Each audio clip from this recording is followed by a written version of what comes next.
Si vous souhaitez être à la une du meilleur de l'actualité camerounaise, alors vous êtes au bon endroit. L'information de qualité vous est proposée sur votre nouvelle chaîne YouTube, Média d'Afrique TV. Eh bien, mesdames et messieurs, une fois de plus bienvenue pour cette nouvelle analyse vidéo.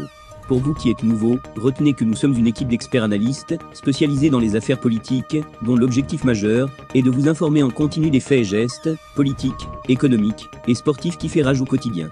Bien sûr, il suffit de vous abonner et d'activer la petite cloche pour rester toujours à l'écoute de la une. À noter aussi que vos commentaires sont toujours les bienvenus. Bienvenue sur Média d'Afrique TV. Aujourd'hui, nous abordons un sujet brûlant qui suscite de nombreux débats au Cameroun, l'utilisation du football comme instrument de distraction politique. Les récentes déclarations de Clémence Défaut du Mouvement pour la Renaissance du Cameroun, MRC, et de Valère Bessala, leader du parti Jouvence, ont mis le feu aux poudres. Quelles sont les implications de ces accusations? Restez avec nous pour le découvrir.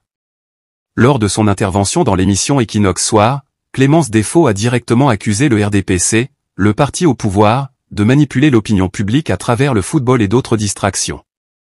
Écoutons ce qu'elle a dit. Pour distraire les Camerounais, le RDPC cherche une influenceuse par-ci, le football par-là. Plus les Camerounais se concentrent sur cette histoire de ballon, plus ils sont embobinés. Ces propos soulignent une critique sévère envers le gouvernement, accusé de détourner l'attention du public des véritables enjeux politiques et sociaux du pays.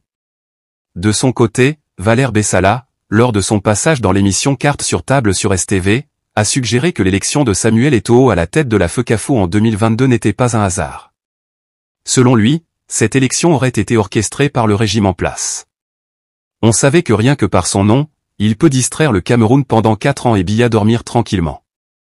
Bessala va plus loin en affirmant que la popularité de Samuel Eto'o inquiète le pouvoir en place, qui chercherait à empêcher Eto'o de devenir un challenger potentiel pour la présidence de la République.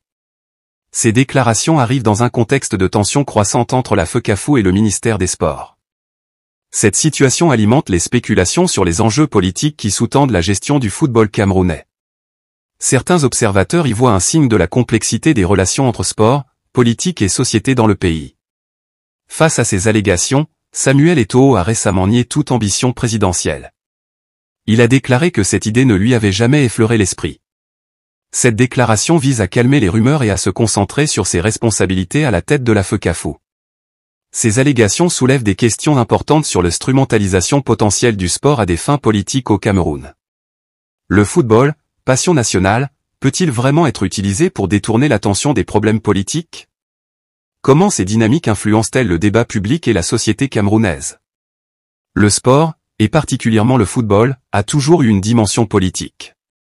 Au Cameroun, la passion pour le football peut effectivement servir de distraction, mais il est essentiel de rester vigilant et de ne pas perdre de vue les enjeux cruciaux du pays.